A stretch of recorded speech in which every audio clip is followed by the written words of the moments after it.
नमस्कार बच्चों, कैसे हैं आप सब। आशा करती हूँ आप सभी अच्छे होंगे, स्वस्थ होंगे, खुश होंगे और अपनी पढ़ाई भी अच्छे से कर रहे होंगे। तो जैसा कि आप सभी जानते हैं, मैं हूँ आपकी हिंदी की अध्यापिका और मैं स्वागत करती हूँ आप सभी का आईसीटी वर्चुअल क्लासरूम में। और आज हम यहाँ पर एकत्रित हुए हैं पढ़ने के लिए क्लास 8 की हिंदी।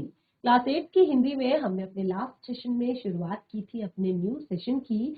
और इस सेशन में हमने स्टार्ट किया था सबसे पहले अपनी वसंत पाठ्य पुस्तिका भाग 3 को, जिसमें हमने शुरू किया था पढ़ना अपना सबसे पहला चैप्टर, जिसका नाम है ध्वनि, जो एक प्यारी सी कविता है, लिखी गई है सूर्यकांत त्रिपाठी निराला जी द्वारा।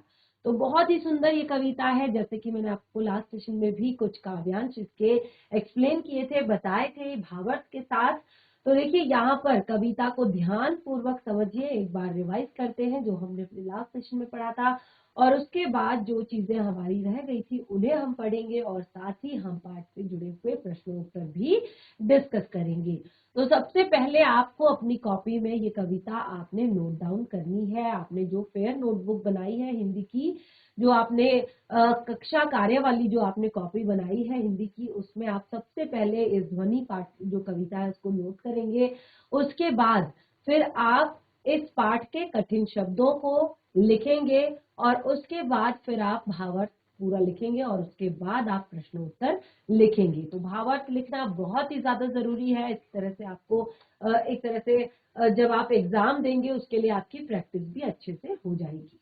तो चलिए स्टार्ट करते हैं। तो ध्वनि कविता हम यहाँ पर पढ़ रहे थे। तो ध्वनि कविता में सबसे पहले मैंने आपको बताया कवि के बारे में। तो कवि के विषय में हमने यहाँ पर पढ़ा था जो यहाँ पर कवि हैं, उनका जो जन्म हुआ था पश्चिम बंगाल के मेदिनीपुर जिले के महिषादल नामक एक तरह से राज्य में हुआ था। इनका मूल निवास उत्तर प्रदेश था। हाई स्कूल तक इन्होंने हिंदी, संस्कृत और बंगला का और अंग्रेजी का अध्ययन बंगला का अध्ययन किया और अंग्रेजी का स्वतंत्र अध्ययन किया।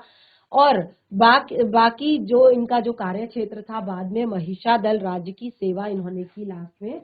तो इस तरह से ये एक छोटा सा जीवन परिचय मैंने यहाँ पर आपको बताया था। उसके बाद हमने इनकी रचनाओं के बारे में यहाँ पर बताया था कि वो महादेवी और प्रसाद पंत, जो पंत जी के हिंदी साहित्य में छायावाद के एक प्रमुख स्तंभ माने जाते हैं, जो दो उनके काफी ज्यादा करीब थे और उन्होंने उनसे कहानियां, निबंध, ये सारी चीजें भी लिखी।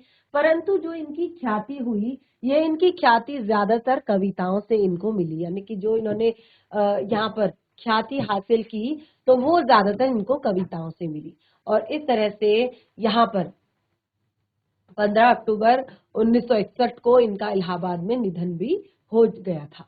तो यहाँ पर इनके काव्य संग्रह के बारे में भी हमने पढ़ा था। काव्य संग्रह इनका काफी ज्यादा है, जिसमें इनके कहानियां भी है और उपन्यास भी है, निबंध भी है और काव्य अलग से काव्य संग्रह भी इनका है। तो ये काफी सारे इनकी रचनाएं जो यहाँ पर लिखी गई है, ये भी अगर आपकी पाठ्य पुस्तिका में इनका जीवन परिचय दिया गया है तो उसे भी आप नोट डाउन करेंगे। रचनाएं जो है वो भी आप नोट डाउन करेंगे, ठीक है। उसके बाद यहाँ पर एक चित्र सूर्यकांत त्रिपाठी निराला जी का आप लोगों को दिखाया गया था। और उसके बाद हमने स्टार्ट किया था अपने लास्ट सेशन में इस अपनी ध्वनि कविता को।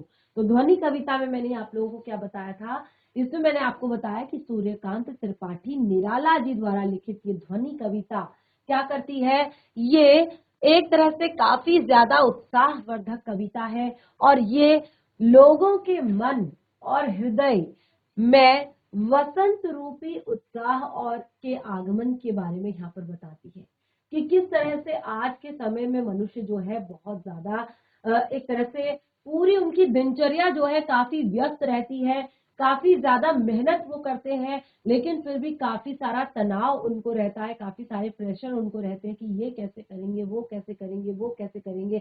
तो इस तरह से उसको क्या होता है, काफी सारे प्रेशर में वो आ जाता है और जीवन से एक तरह से आशा जो है एक तरह से टूट जाती है। काफी सारी काफी सारे सपने होते हैं, काफी सारे एक तरह से उसके चीजें होती है, जीवन से लगाव होता है काफी चीजों से, लेकिन जो उसे नहीं मिल पाता फिर उसे लगता है कि जीवन जो है बेकार है, बिल्कुल खत्म है, कुछ नहीं है यहाँ पर। तो इस तरह से वो उद्देश्यहीन हो जाता है और काफी ज्यादा निराशा से भर जाता है और ऐसे ही लोगों को और आलस्य उसके अंदर घर कर जाता है। तो ऐसे ही लोगों को यहाँ पर अपनी इस कविता के माध्यम से प्रेरित करते हुए सूर्यकांत पाठी निराला जी कहना चाहते हैं कि अभी उनकी मृत्यु नहीं होगी, यानी कि इतना बुरा समय भी नहीं आया है कि अभी मेरा जो समय है वो समाप्त हो जाए। मेरा समय अभी समाप्त नहीं हुआ है, क्योंकि अभी अभी तो आया है मेरे मन में मृदुल वसंत। मेरे वन में मृदुल वसंत, उन्होंने अपने मन को क्या कहा है?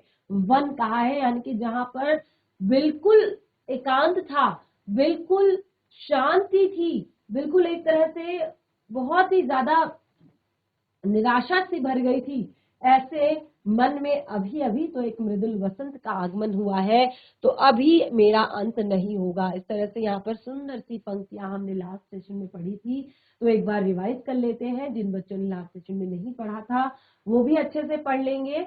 और देखिए, मैंने घर से भी आप लोगों को करके लाने के लिए कहा था कि जितना हो सके, जैसे भी हो सके, आप कविता का भावार्थ लिख कर लाएंगे।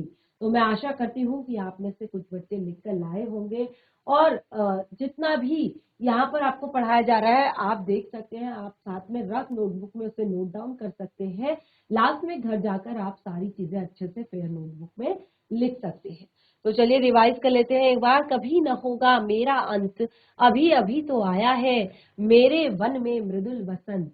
अभी न होगा मेरा अंत, तो क्या कह रहे हैं यहाँ पर कवि? कवि कह रहे हैं कि मेरा अंत जो है इतनी जल्दी नहीं होगा, क्योंकि मेरे वन में अर्थात मेरे इस निर्जन एकांत जो मेरा मन था, यहाँ पर अभी अभी तो मृदुल वसंत आया है, अभी अभी तो सुंदर बसंत ऋतु का आगमन हुआ है। तो देखिए, बसंत ऋतु का आगमन कहने से बसंत आने का क्या अर्थ है?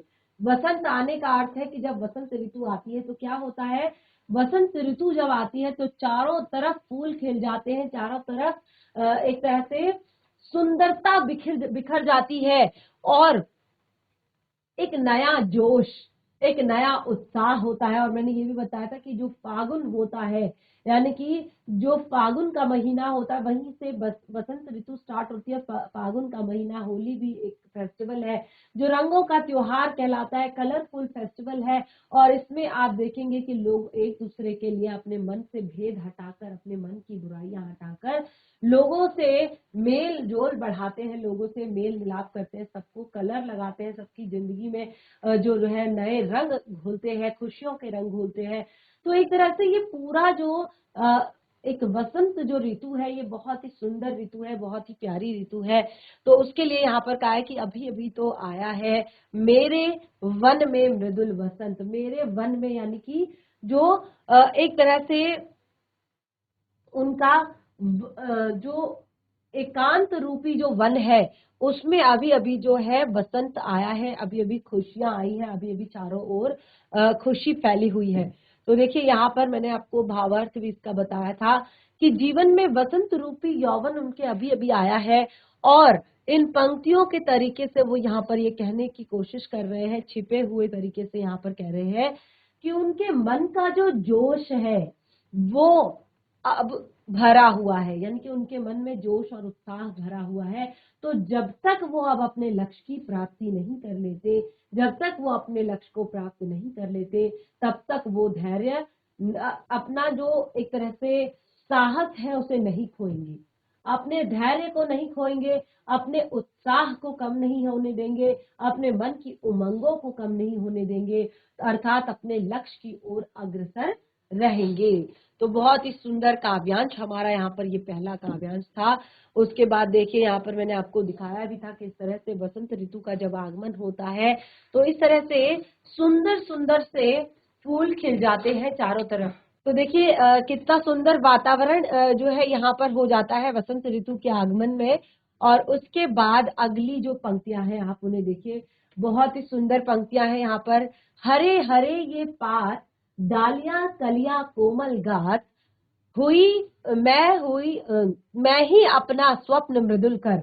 हरे हरे ये पात, डालियां कलियां कोमल गात, मैं ही अपना स्वप्न मृदुल कर, फेरूंगा निद्रित कलियों पर जगा एक प्रत्यूष मनोहर। बहुत ही प्यारी, बहुत ही सुंदर पंक्तियां यहाँ पर कवि कह रहे हैं कि हरे हरे ये पात डालियां कलियां कोमल गात। जब बसंत ऋतु का आगमन होता है तो नए नए फूल खिलते हैं, नए नए पत्ते आते हैं, और उसी के लिए यहाँ पर कहा है हरे हरे ये पात डालियां कलियां कोमल गात। जितनी भी ये डालियां है, जितनी भी ये कलियां हैं, और इनके कोमल गात यानी कि इनके कोमल से जो शरीर है, और मैं ही अपना स्वप्न मृदुल कर फेर फेरूंगा निद्रित कलियों पर जगा एक प्रत्यूष मनोहर। जिस प्रकार से सोई हुई कलियां, आप देखिए सोई हुई कलियां किसे कहा, जिस प्रकार से सोई हुई जो ये कलियां हैं, ठीक है, सोई हुई जो ये कलियां हैं किसे कहा है, सोई हुई कलियां यहाँ पर कहा है उन लोगों को जो कि एक तरह से बिल्कुल निराशा में डूबे हैं, जो बिल्कुल निराश है, जो बिल्कुल हताश है, और जो आगे नहीं बढ़ना चाहते। अब उनके आगे बढ़ने की जो क्षमता है वो खत्म हो गई है। तो वो कह रहे हैं मैं ही अपना स्वप्न मृदुल कर फेरूंगा निद्रित कलियों पर जगा एक प्रत्यूष मनोहर। जिस प्रकार से जो कलियां होती है, वो कलियां जब शाम का समय होता है, सुबह का जो समय होता है, उस टाइम पे क्या होता है, जब बिल्कुल भोर होती है, आप देखेंगे वो कलियां कैसी होती है, वो कलियां बिल्कुल बंद होती है। लेकिन जैसे जैसे सूर्योदय होता है वो कलियां खिलने लगती है। तो यहाँ पर कवि कह रहे हैं कि मैं ही अपना स्वप्न मृदुल कर, यानी कि मैंने जो एक स्वप्न देखा है अपनी कविता के माध्यम से, मैं इन लोगों को प्रेरणा दूंगा, मैं इन लोगों को प्रेरित करूंगा, और इनके ऊपर एक प्रत्यूष यानी कि सूरज लेकर आऊंगा, एक सुंदर ऐसा सूर्य लेकर आऊंगा जिनसे कि ये सब खिल जाएंगे, यानी कि इनके मन खिल जाएंगे, इनके जीवन में नया एक सुंदर सवेरा आएगा। तो देखिए यहाँ पर भावार्थ भी बताया था लास्ट सेशन में, और मैं देख पा रही हूँ कि कोई भी बच्चा नोट डाउन नहीं कर रहा है, कोई भी बच्चा लिखने पढ़ने में बिल्कुल भी इंटरेस्टेड नहीं है। यानी कि जितने बच्चे बैठे हुए भी हैं, जितने बच्चे कैमरे के सामने भी हैं, वो भी ना तो ध्यान दे रहे हैं क्लास में और ना ही कुछ भी नोट डाउन करना चाह रहे हैं। जबकि ये जो है मैंने अपने लास्ट सेशन में ही आप लोगों को एक बार डिस्कस कर दिया था। अभी यहाँ पर इसीलिए रिवाइज किया जा रहा है क्योंकि इसके आगे का पोर्शन भी हमें पढ़ना है और प्रश्नोत्तर भी हमें पढ़ने हैं, ठीक है। तो ऐसे में आप लोगों को ध्यान देना है यहाँ पर। तो देखिए यहाँ पर बताया है कि कवि कहते हैं चारों तरफ हरे भरे पेड़ है, पौधों पर खिली हुई कलियां है, और ये कलियां ऐसा लग रहा है कि ये कलियां मानो अब तक सो रही है, और मैं सूरज को यहाँ खींच लाऊंगा, यानी कि मैं अपनी प्रेरणा रूपी सूर्य को यहाँ खींच लाऊंगा और इन सोई हुई कलियों को जगाऊंगा। तो इन पंक्तियों में कवि ने जो हारे हुए और जो निराश लोग हैं उनको सोई हुई कलियां कहा है, और जिस प्रकार सूरज के आ जाने से सभी पेड़ पौधे और कलियों में जान आ जाती है, उसी प्रकार निराला जी अपने प्रेरणा रूपी सूर्य से जो निराश लोगों के मन है, उन लोगों के मनों में उत्साह और उल्लास भरना चाहते हैं। तो इस तरह से ध्वनि कविता में कवि सूर्यकांत त्रिपाठी निराला जी जीवन से हार मान चुके लोगों में नव जीवन की चेतना देना चाहते हैं। उन्हें बताना चाहते हैं कि जीवन समाप्त नहीं हुआ है, जीवन समाप्त नहीं हुआ है और इतनी आसानी से समाप्त नहीं होता है। आपको हार नहीं माननी है, आपने हर मुसीबत का जो है डटकर सामना करना है। और इस तरह से क्या होगा कि आपके मन में आपके आसपास जब आप देखेंगे तो आपको एक नया सवेरा, आपको एक नए दिन जरूर दिखेगा। तो इस तरह से दूसरा काव्यांश हमने यहाँ पर पढ़ा था। तीसरा हमने यहाँ पर पढ़ा था पुष्प पुष्प से तंद्रालस लालसा खींच लूंगा मैं अपने नव जीवन का अमृत सहर्ष सींच दूंगा मैं। बहुत ही सुंदर पंक्तियां थी यहाँ पर। पुष्प पुष्प से तंद्रालस लालसा खींच लूंगा मैं अपने नव जीवन का अमृत सहर्ष सींच दूंगा मैं। पुष्प पुष्प, अभी देखिए कलियां कहा था ऐसे लोगों को, और अब कह रहे हैं पुष्प पुष्प। हर एक पुष्प से, हर एक फूल से, यानी कि ऐसे जो धैर्यहीन लोग हैं, जो निराश लोग हैं, जो हताश लोग हैं, इन सभी को पुष्प कहा है। और ऐसा कहा है कि पुष्प पुष्प से तंद्रालस लालसा खींच लूंगा वे। तंद्रालस नींद भर से भरा हुआ आलस। तो जैसे मैंने बताया कि लोग जब बहुत ज्यादा हताश हो जाते हैं, बहुत ज्यादा निराश हो जाते हैं, तो फिर वो क्या करते हैं, आलसी भी हो जाते हैं, यानी कि वो अपने लक्ष्य की ओर अग्रसर नहीं होना चाहते हैं। तो उन्होंने कहा कि ऐसे लोगों के जीवन में भी मैं अपने नव जीवन का अमृत जो है उस भरूंगा और उससे सींच दूंगा। तो देखिए क्या कहा है यहाँ पर, ध्वनि कविता की इन पंक्तियों में कवि वसंत रूपी उम्मीद बनकर आना चाहते हैं। कवि वसंत रूपी उम्मीद बनकर आना चाहते हैं और सोए अलसाए फूलों रूपी जो उदास लोग हैं उनके मन से आलस और उदासी को बाहर निकालना चाहते हैं। ऐसे लोगों के मन से आलस और उदासी को बाहर निकालना चाहते हैं। वो इन सभी लोगों को एक नया जीवन देना चाहते हैं। वो चाहते हैं कि ये लोग भी जीवन की आस रखें, ये लोग भी जीवन में रोज कुछ नया करना चाहें, ये लोग भी जीवन से उम्मीद रखें, इनके मन में भी खुशी हो, उमंग हो, भाईचारा हो, आपस में विश्वास हो, सहयोग हो। तो ये सारी चीजें वो फिर से लाना चाहते हैं। इसीलिए उन्होंने कहा है कि मैं हर पुष्प से आलस और उदासी खींचकर उनमें नए जीवन का अमृत भर दूंगा।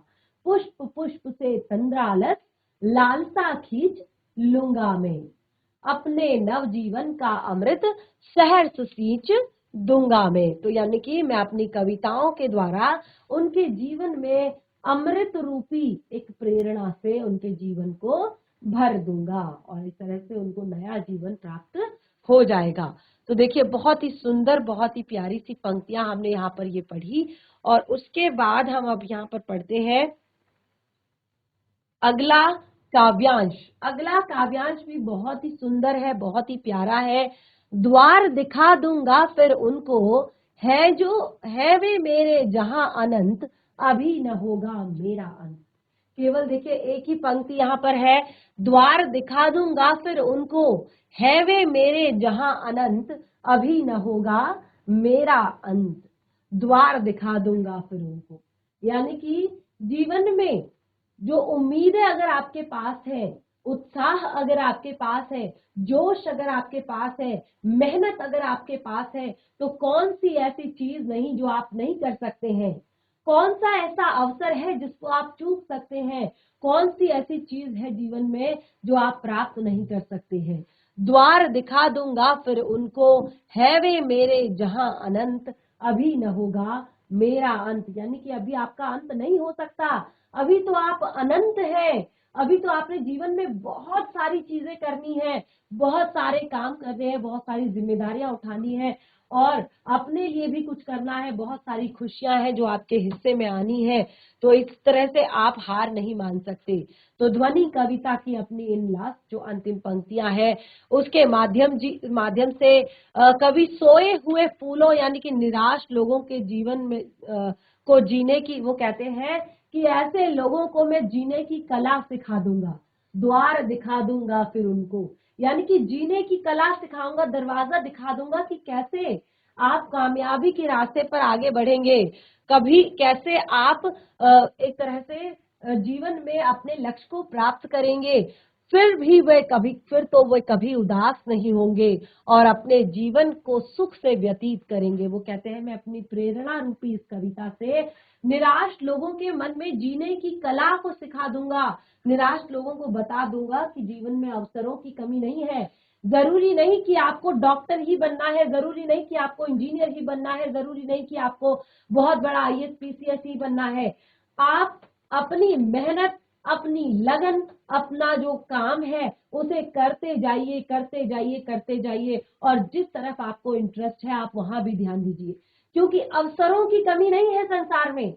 आप एक चीज लेकर बैठ जाएंगे, अरे मुझसे ये नहीं हो रहा है, मैं ये नहीं कर पाऊंगा, ये मेरे लायक नहीं है, ये सोचकर अगर आप जीवन में बैठ जाएंगे तो उदासी और निराशा ही आपके हाथ लगेगी।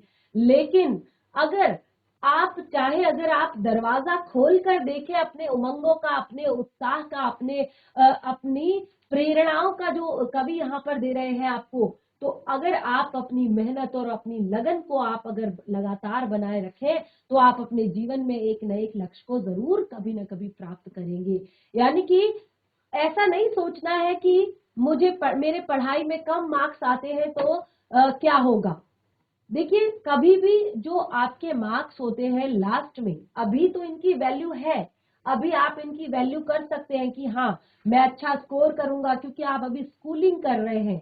जब एक बार आप जीवन के सही अनुभवों को, जब आप सच में बड़े हो, जब आप हो जाएंगे, जब आप जीवन को जिएंगे, तो उस टाइम पे आपके जीवन के अनुभव आपके काम आएंगे।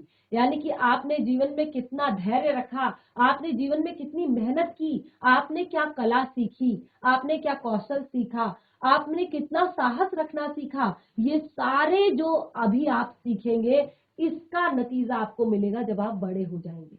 उस टाइम पे हर वक्त आपसे ये नहीं पूछेंगे कि आपकी 8th क्लास में कितनी परसेंटेज थी, आपकी 7th क्लास में कितनी परसेंटेज थी, ये आपसे कोई नहीं पूछेगा। लेकिन आज जो आप अपने अंदर आत्मविश्वास रखना, अपने अंदर एक तरह से अपने लक्ष्य को प्राप्त करने की एक जो चाहत रखना, अपने धैर्य को बनाए रखना, ये सब चीजें अगर आप आज से सीख जाएंगे तो यही आपको जीवन में आगे काम आएंगे। तो यहाँ पर क्या बताया है कि वो फिर कभी उदास नहीं होंगे। कवि कहना चाहते हैं कि मैं उन्हें ऐसे प्रेरित करूंगा कि वो जीवन में कभी उदास नहीं होंगे अपने, क्योंकि फिर क्या होगा, हम सेटिस्फाइड हो जाएंगे। हाँ, मुझे बहुत अच्छी ड्राइंग आती है, मैं एक अच्छा कलाकार बनूंगा, मैं बहुत अच्छा गाता हूँ, मैं बहुत अच्छा सिंगर बनूंगा, मैं बहुत अच्छा डांस करती हूँ, मैं एक बहुत अच्छी डांसर, अच्छी एक नृत्य की एक अच्छी डांसर बनूंगी, एक अच्छा परफॉर्मेंस करके दिखाऊंगी लोगों के एक तरह से अपने जीवन में, इसमें मैं बहुत अच्छा मुकाम प्राप्त करूंगी, मैं बहुत अच्छा लिखता हूं, मैं बहुत अच्छा लेखक बनूंगा, मैं बहुत अच्छा फुटबॉल खेलता हूं, मैं एक अच्छा फुटबॉलर बनूंगा, मैं अच्छा क्रिकेट खेलता हूं, मैं अच्छा एक क्रिकेटर बनूंगा। तो इनमें कोई बुराई नहीं है कि ये सब चीजें आप करते हैं तो इनमें बुराई है। आपको बस अपना काम 100% देना है, अपने काम का, अपने जीवन में जो भी लक्ष्य बनाया है उस लक्ष्य को आपने 100% देना है और उसकी तरफ आपने मेहनत करते रहनी है। पढ़ाई बहुत ज्यादा जरूरी है और आपने उसको फोकस करना है, क्योंकि आगे जाकर वही आपके काम आएगी और उसमें आपको जो आप यहाँ पर अभी सीख रहे हैं वो सबसे ज्यादा आपके लिए आगे जरूरी होगा। तो क्या कहते हैं, कवि कहते हैं, अगर आज की युवा पीढ़ी परिश्रम करेगी तो उसे मनचाहा लक्ष्य मिलेगा। क्योंकि जब वो, सबसे बड़ी चीज होती है मेहनत, सबसे बड़ी चीज होती है लगन। अगर आज की युवा पीढ़ी अगर मेहनत करेगी तो फिर उसे मनचाहा लक्ष्य मिलेगा, यानी कि जिस तरफ वो जाना चाहता है। जैसे मैंने कहा ना कि बहुत ज्यादा जरूरी नहीं कि आपके मम्मी पापा सोचते हैं कि आप डॉक्टर बनो, डॉक्टर बनो, डॉक्टर बनो, डॉक्टर बनो, लेकिन इंटरेस्ट है आपका एक तरह से किसी और चीज में, तो पढ़ाई भी जरूरी है। लेकिन आप अपने अपने काम को इतना अच्छा कर दो कि आपके मम्मी पापा खुद बोले कि हाँ, हमारा बच्चा जो है बहुत अच्छा क्रिकेट खेलता है, हमें इसे एकेडमी ज्वाइन करवानी चाहिए। हमारा बच्चा एक अच्छा लेखक बन सकता है, तो क्योंकि हमें इसके जो लेख हैं वो न्यूज़पेपर में छपवाने चाहिए, या इसकी एक किताब हमें छपवानी चाहिए ताकि लोगों को लोग पढ़ें, लोग समझें और ये आगे बढ़े। ये बहुत अच्छा गायक है, हमें इसे म्यूजिक क्लास में डालना चाहिए। ये बहुत अच्छा डांस कर लेता है, हमें इसे डांस क्लास डालना चाहिए। ये बहुत अच्छे जूडो कराटे खेलता है, हमें इसे जूडो कराटे क्लास डालना चाहिए। इतनी मेहनत करके आप अपने चीज को लोगों के सामने रखो कि लोग खुद से आपके बारे में इस तरह से बात करें। तो देखिए, इसे आनंद का कभी अंत नहीं होगा और इसमें क्या होगा कि आपकी खुशी कभी खत्म नहीं होगी, क्योंकि इंसान देखिए मेहनत करना नहीं चाहता, नौकरी करना चाहता है, मोटा पैसा कमाना चाहता है और सारे सुख संसाधन चाहता है। तो देखिए, जो मेहनत नहीं करेगा, जो परिश्रम नहीं करेगा, वो अगर ये सारी चीजें प्राप्त करना चाहेगा तो क्या होगा, उसको बहुत ज्यादा फ्रस्ट्रेशन होगी, बहुत ज्यादा इरिटेशन होगी, क्योंकि आशा है, उम्मीदें, चाहत, लालसा तो इतनी ज्यादा है मन में, मेहनत है जीरो, तो कैसे ये सब चीजें प्राप्त हो पाएंगी। तो आज से ही मेहनत करोगे तो आपका जो, जिसको आप, जो चीज आप पसंद करते थे वो आपको मिलेगा, और जो आप, जब आप अपनी पसंद का काम करते हैं तो आपको दिल से खुशी होती है और इसमें आपको सेटिस्फेक्शन भी होता है कि हाँ, मैं वही काम कर रहा हूं जो मैं करना चाहता था, भले ही मुझे पैसे कम मिल रहे हैं। इस प्रकार कवि कहते हैं कि जब तक वो थके हारे लोग और युवा पीढ़ी को सही राह नहीं दिखा देंगे तब तक उनका अंत होना असंभव है। कवि कहते हैं, द्वार दिखा दूंगा मैं उनको, है वे मेरे जहां अनंत, कभी न होगा मेरा अंत। तो वो कहते हैं मैं तब तक नहीं हारूंगा जब तक मैं इस हारी हुई युवा पीढ़ी को नए अवसर ना दिखा दूं, उनके मन में उम्मीदें ना जगा दूं, तो तब तक मेरा अंत होना असंभव है। तो देखिए बहुत ही सुंदर सी पंक्तियां थी और हमारा ये पाठ यहाँ पर कंप्लीट होता है। कुछ मूल्यपरक प्रश्न है कि आपने कविता से कितना सीखा, कितना, यहाँ पर 2 सेशन से हम इसे पढ़ रहे हैं तो कितना सीखा, केवल एक एक लाइन में आपने उत्तर देना है।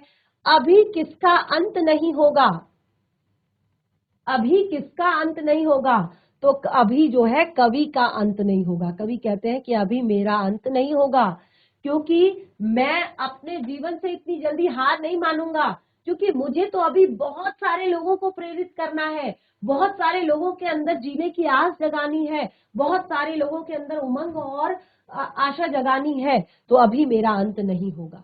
मृदुल किसे कहा गया है, मृदुल वसंत को कहा गया है। मृदुल यानी कि कोमल, बहुत ही सुंदर, बहुत ही प्यारा, हर चीज जो होती है बहुत सुंदर होती है, बहुत प्यारी होती है। हरे हरे क्या चीज है, हरे हरे ये पात, यानी कि जो पेड़ पौधे हैं उनकी पत्तियां हैं, उनकी डालियां हैं, वो हरे हरे पत्तों से लद गई है, तो हरे हरे पात कहा है। फूलों पर हाथ कौन फेरना चाहता है, फूलों पर हाथ कवि फेरना चाहते हैं, क्योंकि कवि कहते हैं पुष्प पुष्प से तंद्रालस लालसा खींच लूंगा मैं हर एक पुष्प से तंद्रालस, जो नींद से भरा हुआ आलस्य है और लालसा जो है चीजों को प्राप्त करने का जो लालच है, वो सब मैं खींच लूंगा।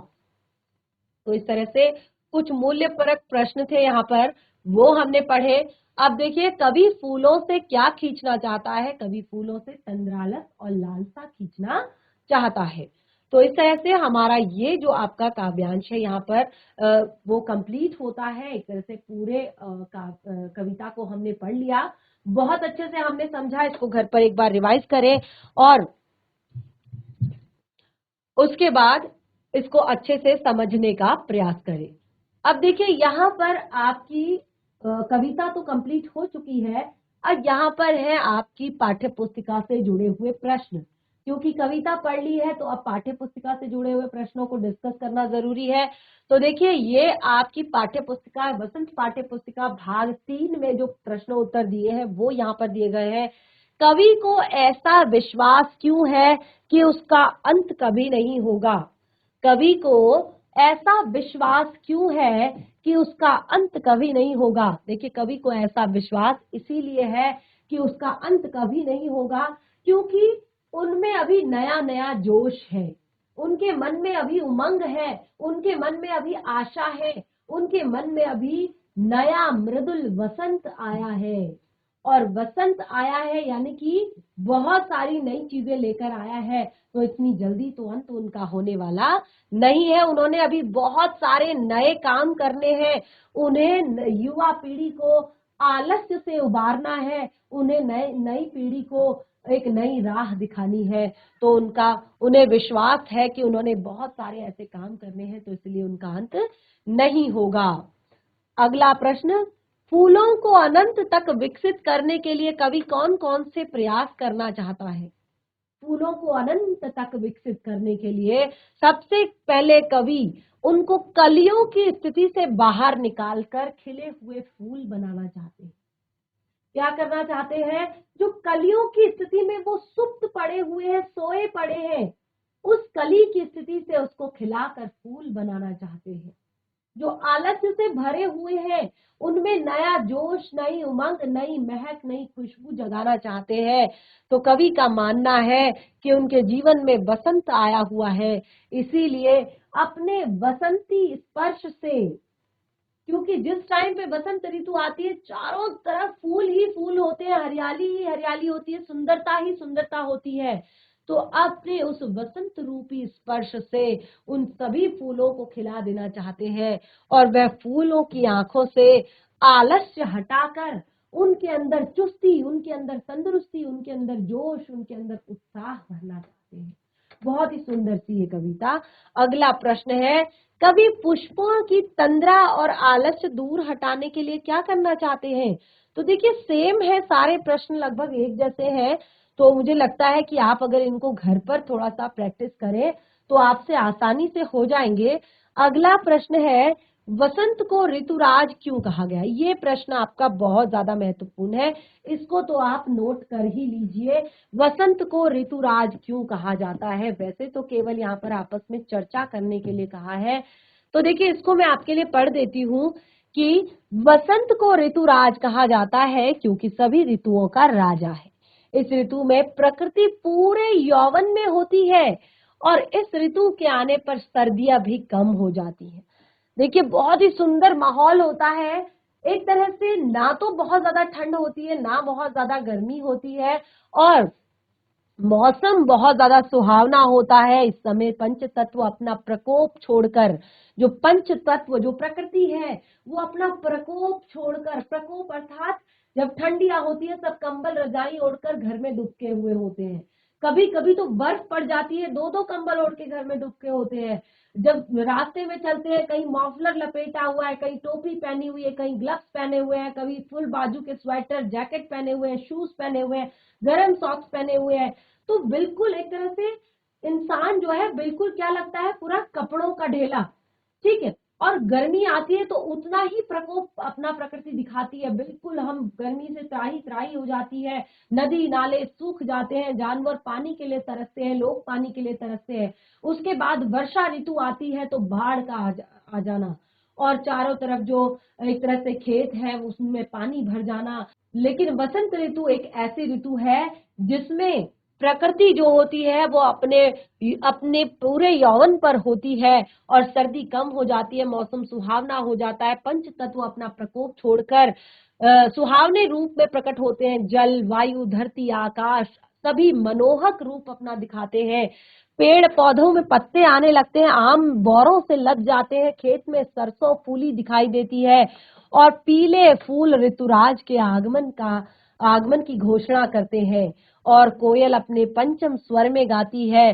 कोयल कुहू कुहू कर की आवाज से मंत्र मुग्ध कर देती है और इस ऋतु की छटा देखते हुए बनती है। बहुत ही सुंदर सा ये प्रश्न है, इसको जरूर नोट करें। और उसके बाद देखिए आसान सा प्रश्न कि वसंत ऋतु में आने वाले त्योहारों के विषय में जानकारी दीजिए और किसी एक त्योहार पर निबंध लिखिए। तो ये तो बहुत ही सुंदर सा प्रश्न है। होली सबका फेवरेट फेस्टिवल होता है और होली ही एक बड़ा त्योहार है जो वसंत ऋतु में आता है। बैसाखी भी आती है और भी बहुत सारे त्योहार, लेकिन होली पर आप एक अच्छा निबंध लिख सकते हैं। तो इस तरह से हमारा जो यहाँ पर पूरा ये टॉपिक है, ये चैप्टर है, ये कंप्लीट हो चुका है और हमारा सेशन भी यहाँ पर समाप्त हो चुका है। तो हम मिलेंगे अपने नेक्स्ट सेशन में। तब तक के लिए धन्यवाद। आपका दिन शुभ हो।